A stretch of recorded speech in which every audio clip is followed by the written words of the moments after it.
Welcome to Conversations with Character. I am here with Shay, aka Miss Shea Butter, who is a founder of the Sabotage Me clothing brand, a really cool clothing brand. Everything you make looks super high quality. I can't wait to get into it with you. Let's start with, if you don't mind me asking, how old are you and where are you from? I am 30 and I currently live in upstate New York. Okay, were you born and raised in New York?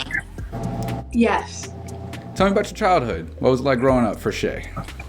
I would say it's pretty much been like straightforward cut. I was involved in a lot of after school programs, boys and girls clubs, sports.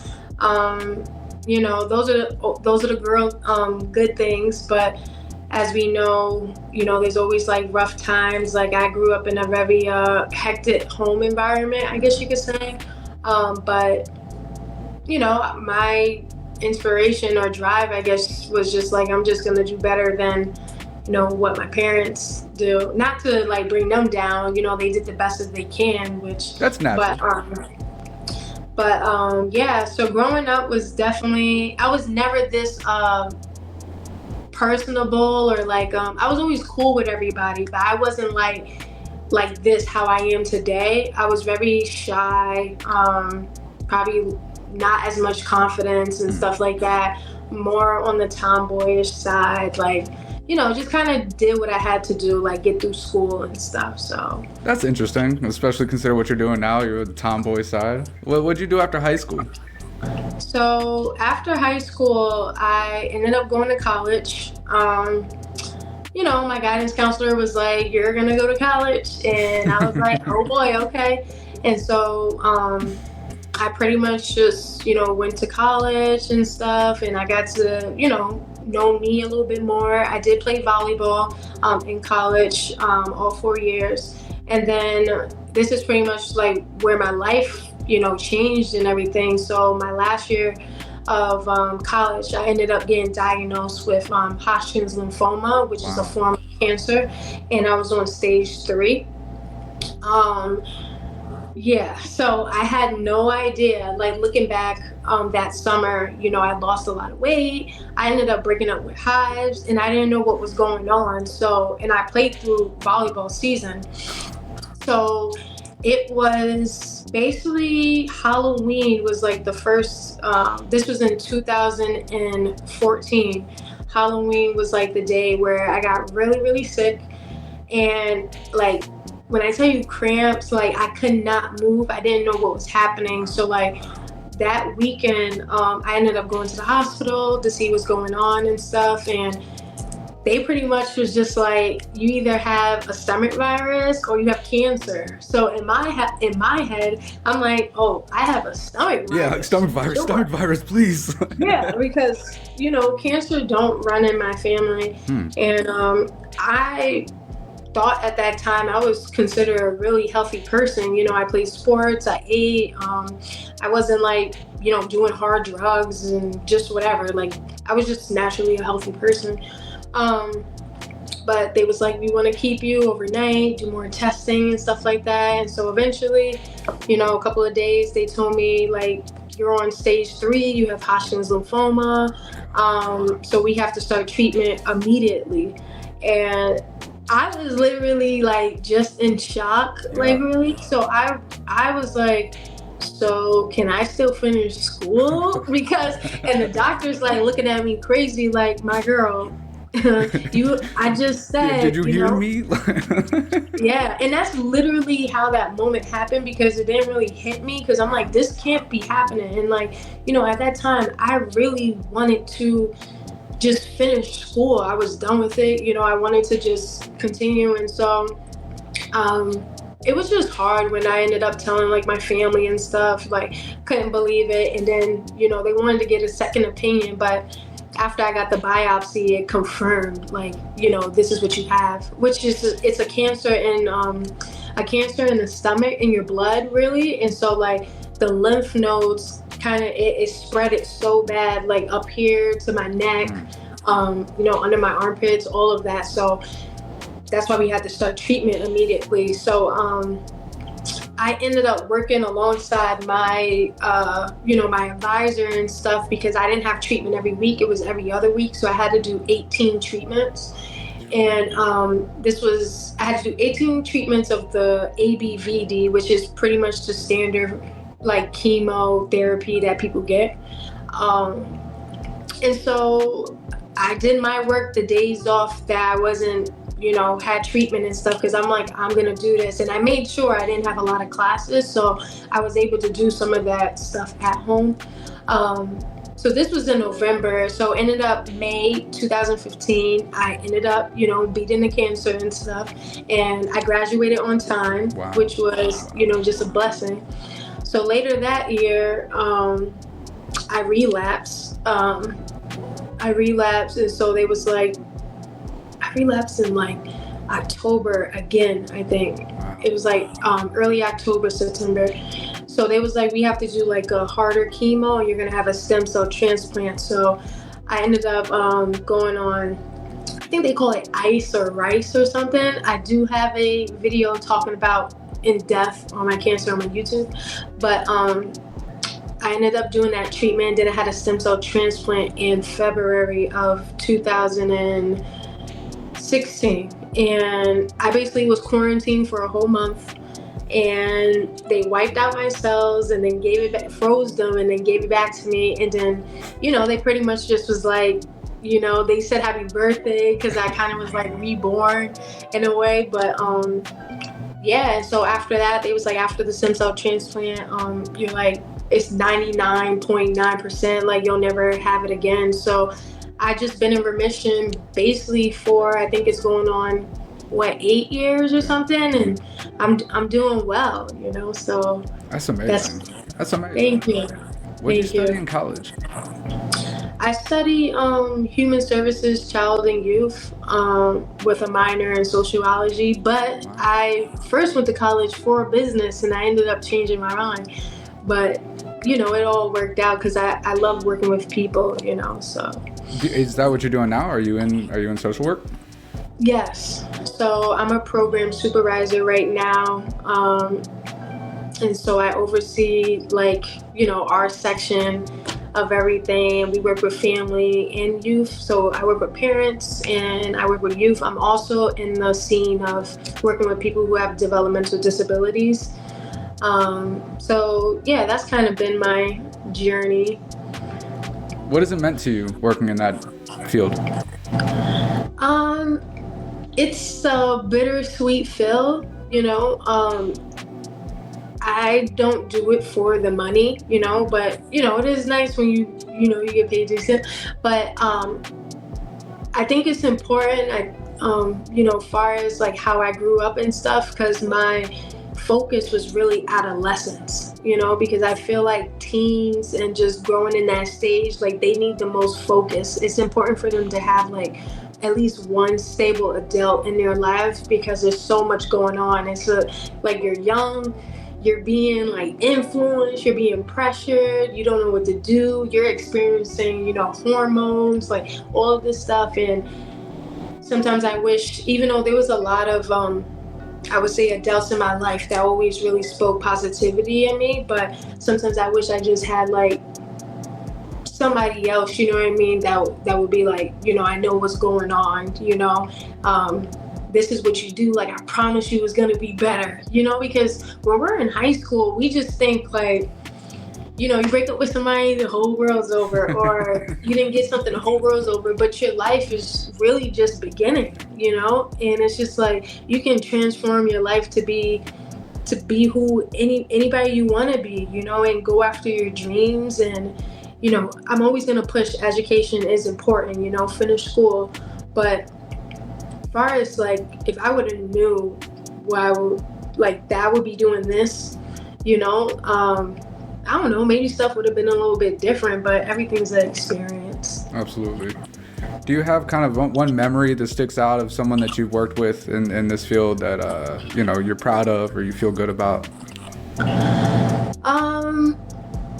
I don't think I have anyone specific to say, but I would say, just the youth that I have worked with, I worked with, this girl, and she just came from a really rough background, like been through a lot. Like I couldn't believe, like, just domestic violence, drugs, stuff like that, transferring from homes. And she really wanted to better her life. I helped her with budgeting, helped her, get into finish her high set, which is just like, if you're not in school, you can still get your GED and stuff like that. Helped her with her financial aid, college and stuff. And she's like thriving. She has her own apartment. Wow. She's working. She's in school. She has her dog, and like she's just happy and stuff. And it feels good that I was able to just like do that. Like even the most simplest things, like being younger, knowing about budgeting and credit and all that is like important, and it's not taught. Yeah, exactly. So I think she sticks out to me, and there's other kids too. Sure. But yeah, I would say that. When did you start your clothing brand, and what made you do it? So I pretty much, so after like my cancer journey, I would say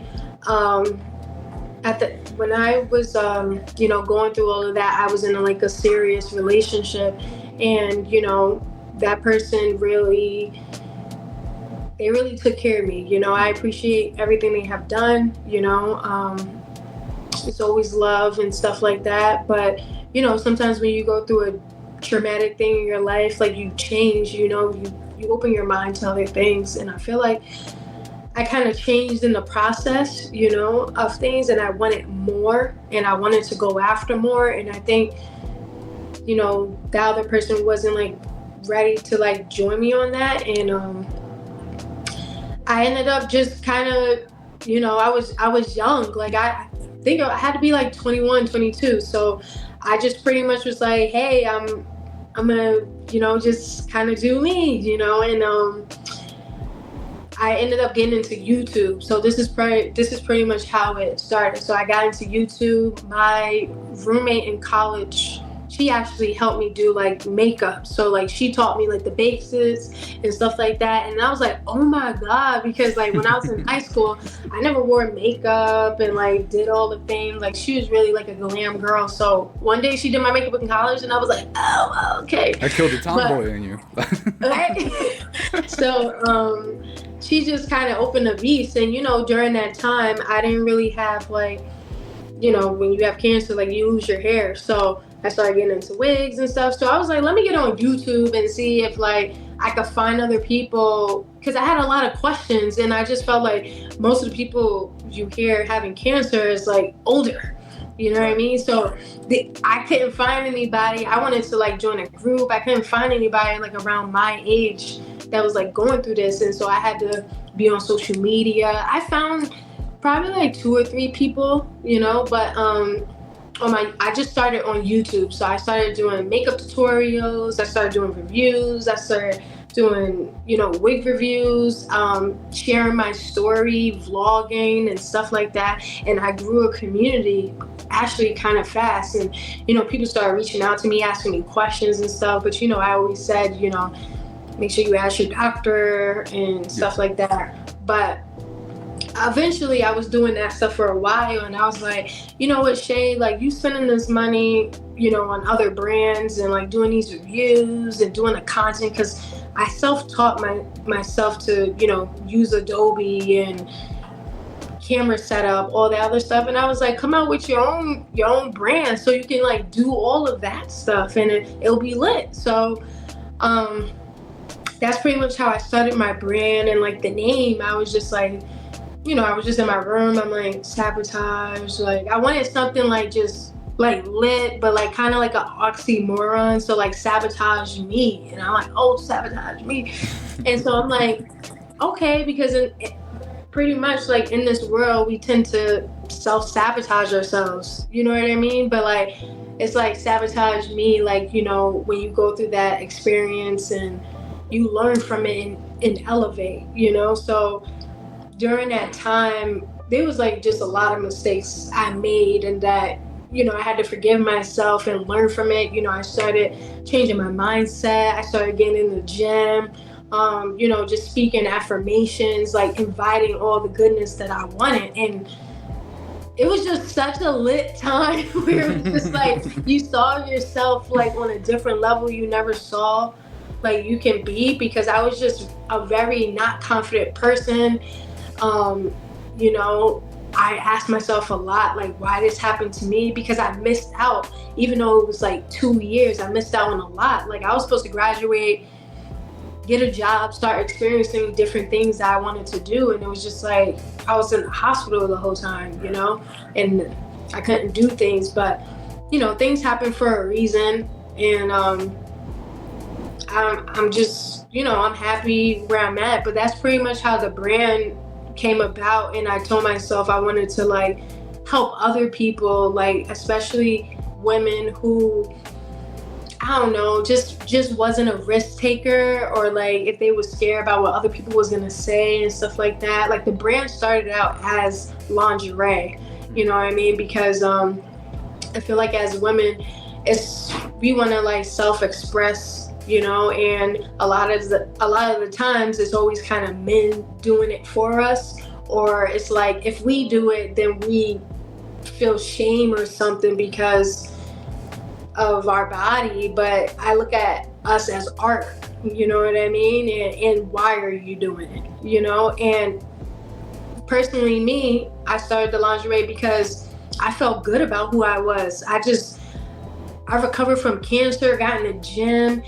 I just was healthy and lit, and I wanted to show that to the world. Like, you could become whoever you want to, It was a lot of discipline, just a whole journey, And so after the years and stuff, I kind of, I met somebody new and in a serious relationship, and they really helped me to kind of like narrow down, like, where are you going with this brand? Like, what do you want to do, like, bigger wise? Because I was really doing it on like a minute level, and I changed it to streetwear, and I'm like, let's go. And I was able to really show both sides, like the sexy and the, the rough, grungy kind of way, which is me, in a nutshell. But yeah. Now, at like 22 years old, your friend gives you a makeover, you get on YouTube talking about wigs and things like that. That had to be kind of scary for you, because I mean, at that age, you're so self-conscious and the internet is mean. So was it, did it take a lot for you to actually put yourself out there and talk about these things? I'm not gonna lie, I just felt like when I was younger, it was a really like childlike spirit, you know what I mean? So like when I did my first of all, my first video was about me sharing my cancer story. Okay. So I'm like, if anybody's gonna try to hate on me, yeah, that's just so crazy, you know what I mean? So that was my first YouTube video, and then The Cut Life actually featured me in one of their articles, which I love. The Cut Life, they do like amplified like hairstylist that's like good at cutting short hair. But after that, when I grew all that support, you know what I mean, like people tapped in, it kind of was a little bit easy for me to do it. And now that I'm older, it's kind of I'm trying to tap back into the child life, because it's like you grow older to be an adult, so you're a little bit mindful of certain things. But it's like, why? Because yeah.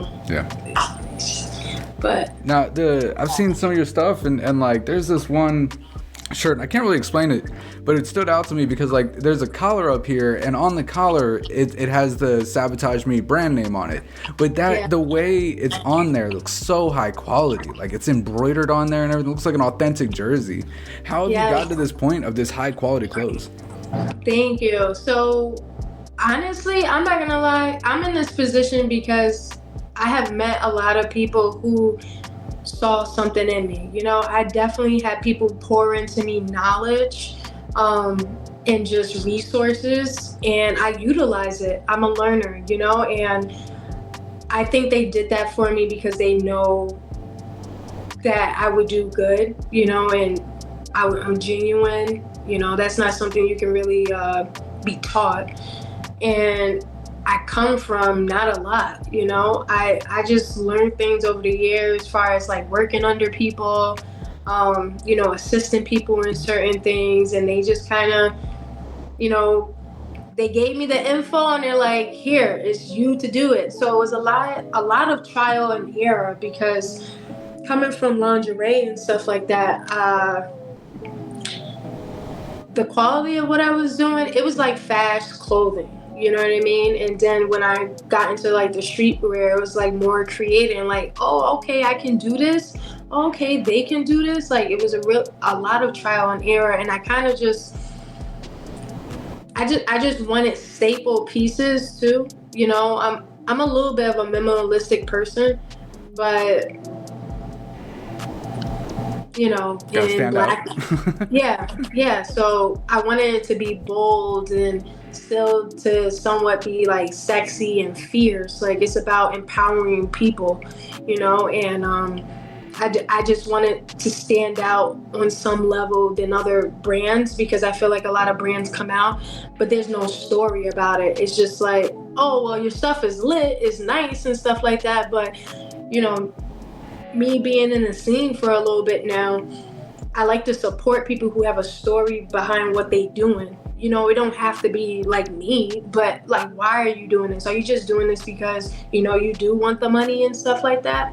And I'm not going to sit here and say it's not just about the money. Like, yeah, we want to make money. You know what I mean? Money is not a bad thing. It's what you do with the money and why, So, yeah, I would just say that I had a lot of people pour into me, just knowledge, and they kind of just saw that I was capable, and I just kind of had to teach myself to get there. Do you design everything yourself? Yes. Wow. Yes. How did you learn to do that? I mean, as far as drawing, I don't draw it, but I have ideas. So, I would put it right there. But like, far as like quality control and making sure the sizing is good, making sure the quality is good, like, that is literally like me to the T.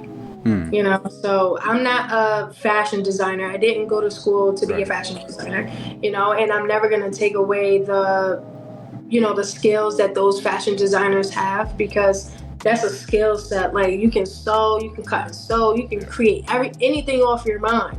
I don't know how to do that, So, but far as like streetwear, I'm still a creator. I create my sets, my photo shoots, how I want my clothes to be, and just, I'm still learning, as a creator as well. Like, that there's no really right or wrong thing, but I feel like being in the fashion scene, there's so many things where you'll be criticized for too. But yeah, I'm just kind of doing my own thing right now. What do you consider your biggest accomplishments?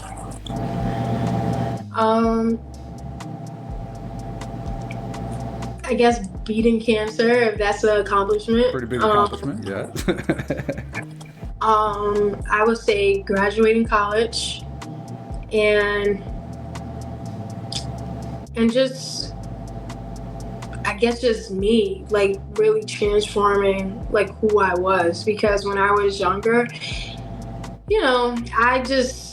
I wasn't the it girl. Like, I just wasn't. I was cool with everybody, like, we're friends, but I was bullied a lot. I got made fun of, being called ugly, just everything. And it's just so crazy to me, because now it's just like, those same people always, they want to talk to you, or they want to be next to you and stuff. It's just, and that's the stuff that I want to tell younger kids. Like, if you can just get through it, like, push through, because those people saying that, like, they're not going to be doing nothing. And that's what it is, like, not trying or whatever. But a lot of people, they're not, and I'm not saying you have to be an entrepreneur and everything, but it's just like, people settle for like the the littlest things in life, and we have a whole life to, explore and to do things. I think we kind of settle for certain things, and I just never wanted to settle. I saw a lot of people around me who settle for relationships, careers, just like who they are, and it's just like I'm not doing that. Like, for what? Like, why?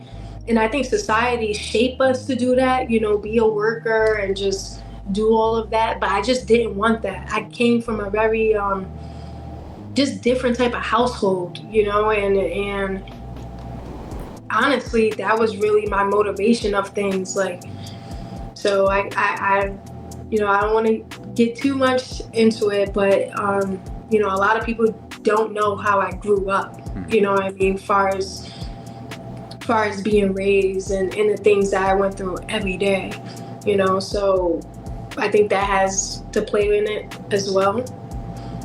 But yeah, so I think those would be, just beating cancer, getting in college, and just being able to impact people is what I accomplished. Like, even on a smaller level, I still was able to make a difference in somebody's life, Absolutely. That's what it's all about. Definitely. What are the biggest obstacles that you had to face as you've been developing this clothing brand? Oh, second. Let's see. I think, well, one of them is just like, I think when I came into this scene, I was very naive because I just thought people was gonna support me. And that's not how it goes. Exactly. So I think that was like, something that I had to swallow, especially because it was just like, it was a little weird to me because it was just like when I had the lingerie and I wasn't doing a lot of people supported me. But then when I elevated and like changed my whole thing and quality got better, a lot of people did not support me. And it was just weird because I'm just like, okay, well, it's always that thing. People want to see you doing good, but not better than them. And I don't think some people believe that I could do it because, I don't know why. I can't speak for that. But all I know is like what happened and what I experienced.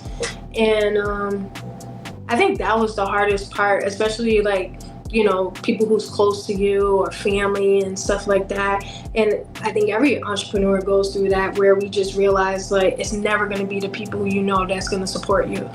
Everyone who has supported me to this day, I have some people who I know, but it's mostly strangers. It's people who have met me and I have shared my story and told them who I am, and they support that 100%. And I love that, you know what I mean? There's a whole world out there, and I just like meeting new people as well, because you can always learn something from people. Absolutely. It's like they say your biggest hater is someone you know, and your biggest fan is someone you never met. And that's Exactly. really is. That's how it goes. And, I was just talking to someone else about this, but I have a friend that I talked to recently, and I was like, hey, man, sorry, we haven't talked in a long time. He's like, oh, no, it's cool, bro.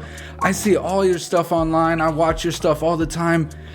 I have never seen this guy's name pop up one time on a like, on a comment, on a follow, not once. And I know I'm not trying to be petty, but people don't understand how much those little things mean to people like us. If we see someone we know and they're commenting, bro, we'll remember that, and it means something. Exactly. I agree. And the analytics don't lie. No, it's true. I see you, bro. Yeah, like it's like when you look at the numbers, it's really crazy because it's like, okay, 2,000 people saw this post, but only 100 people liked it. And it's like, what the hell? And then it's just like, of your followers. It wasn't even like non-followers. The non-followers came from your most engagement. Yep. So it's just like, it's just like that whole game. But one thing I know is you just can't, you gotta like create this tunnel vision of things and just. That's a good way to put it. Just can't let it get to you, even though there's hard days like of just being on social media sometimes, because it's just taxing sometimes. We didn't grow up in that era of we grew up when it was just coming, but we were still outside. Yep. talking to people and experiencing things and having fun, like, and I think that's what makes us, just a little advantage than other creators coming up because we have both sides of experience. Absolutely. We're the only generation that truly understands the world before the internet and understands the world after the internet and how to actually use the internet. Yeah. It's a weird place to be, but us people in our 30s, man, I think we have an advantage for sure. Right? Yeah, I totally agree. What's your dream? What's the big dream that you want to accomplish? Oh man, that's like a hard but it's an easy question, I guess. I just want to be successful, I want to be able to not work a 9 to 5, two jobs, but and I want to be able to do what I love, which is creating and doing my brand full time. And I want to be able to impact people. Like, I want to be able to hold events and like share my story and not do like motivational speaking, but do something where I can like give back and give them resources of things that I didn't have, which I am currently in that realm of like doing small groups of certain things, you know what I mean? Of just women who have been impacted by, it could be anything like relationships, domestic violence, trauma, stuff like that. So I want to be able to just do that on a real bigger level of what I'm doing now. And I like sharing my story. I don't know if that's like a selfish thing or not, but I inspiring. People need to hear it. Thank you. But I like talking about it because it's just like, I think when I was younger, you look at people that you look up to and stuff, and when you see them, like just music artists, so I listen to a lot of music. Music is what has gotten me through all the hard times, and I look at those artists that I love and I'm like, your song is speaking to me, like I want to be able to do that for somebody because it just meant a lot, I think that would be like my dream, is just to do what I'm doing, but on a way bigger scale. Sure. I mean, the way it sounds like you don't really want to be doing the 9 to 5 social work, but you want to take this brand and do that same kind of work with the brand. Yes, definitely. What do you got coming up in 2024? 2024, I think I'm not gonna lie, I don't have anything major because I feel like the last 2.5 years, all I have been doing is nonstop running, back-to-back fashion shows, putting out content, posting, engaging, going to events, traveling, and I feel like this year I've been able to establish the brand, like it has backing behind it. I have people following, I have grown sales, and I think it's time to like tap into like another section of business, which is just like learning more behind the scenes, tapping into the back tools of things, the website, putting that on a different level, finding another form of advertising, probably doing more pop-up shops, more events. So last year, I threw 2 events. I think this year, I'm definitely gonna do more events. So like, that's where I'm at right now, like trying to engage on a personal level than just like the social media stuff. And to, give myself some, personal care and stuff. Because sometimes I'm the type of person where it could be like, business, and then I just drive myself crazy and I'm like, oh, okay, Shay, like, what do you do? Like, and I can't run on E forever, so. Yeah, you get to that point where like you even sit on a couch trying to watch a show and you're not watching the show because everything you think you should be doing is going through your head. Exactly. So I think that's what this year holds, just trying to get my brand out, advertise on a different level. So, doing stuff like this, being on a podcast, more live events and stuff. Yeah. What kind of like advice would you have for somebody trying to build a brand and, you're getting fashion shows, you're doing pop-up shops, like how can a person get to that point? I would say know your why You know what I mean? Just know your why. Like, why do you want to do it? You know, and then and tell yourself like, you know, like, are you gonna do whatever it takes? You know, because it's probably gonna take a while. You know, and you have to have tough skin, especially if you're going into like fashion and stuff. And I think you need to know like what level you want to take your fashion to, because you can do a brand and do, you know, like fast fashion and stuff like that, and you know, just do quick things, you know, are you trying to be in fashion shows? Are you trying to create a brand, you know, or are you just like, you know, being a reseller?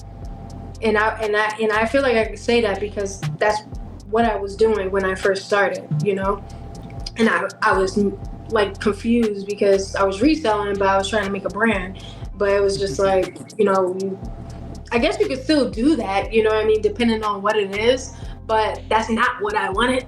Right. And so, you know, things have, like my partner, he's a designer, graphic designer and stuff like that. And he made things clear. He's an artist, you know, overall, but he has made things clear of like, you know, like, what do you want to do? Yeah. So, yeah, and I would just say, you know, keep the people who's willing to teach you, you know, like teach yourself, and don't rush into,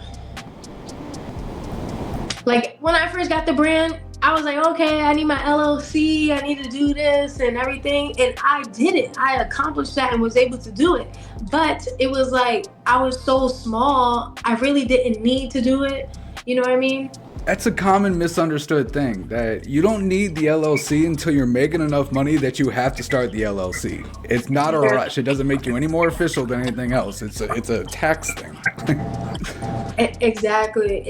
And I wish I like knew that, but you know, it's a learning process, and I mean, it benefits me now, but like when I first started, it was just like I did not have to do that, you know what I mean? And it was just like, I don't have to rush, like really take your time, like putting out content, because my first year in business, like I'm like, damn, I wish I would have did this a different way, or I wish I would have, now that I learned all this, like make mistakes, I would say, it's just gonna be better now, like moving forward, like everything. Like, you know, I'm always trying to just, you know, be better than who you were before, I guess you could say. Yeah, no, absolutely. Now, before we end it, is there any kind of life advice that you would offer anybody watching? Man, just don't, like, no matter what you're doing, just be you. You know what I mean? Like, don't get around certain people and then start, you know, just acting different. Like, through this whole process, like, even now, even though I have, you know, changed my life in certain ways, I'm still Shay. Like I'm still funny, quirky sometimes. Like, I'm still Shay. Like, I'm always gonna keep it real. I don't have no drama. You know what I mean? I don't have no whatever with people, and you know, haters, whatever. It just is what it is. But I'm never gonna stop being me. And even if sometimes I think we look at Instagram and make misconceptions about people, like, this is Shay, right? I'm still Shay. I'm the Shay y'all see on the Instagram, you know? But that's it. I would just say, like, just be you, you know, and things will come to you. Speak life into yourself. Beautifully said. Love that. Well, thank you so much for your time. Thank you for sharing. This has been a great Conversations with Character with Shay, aka Miss Shay Butter. Look at her brand, check that out, order some stuff. It's really cool stuff, I promise you. I'll see y'all next time. Peace out. The most prestigious network in the land, the Signature Series Network.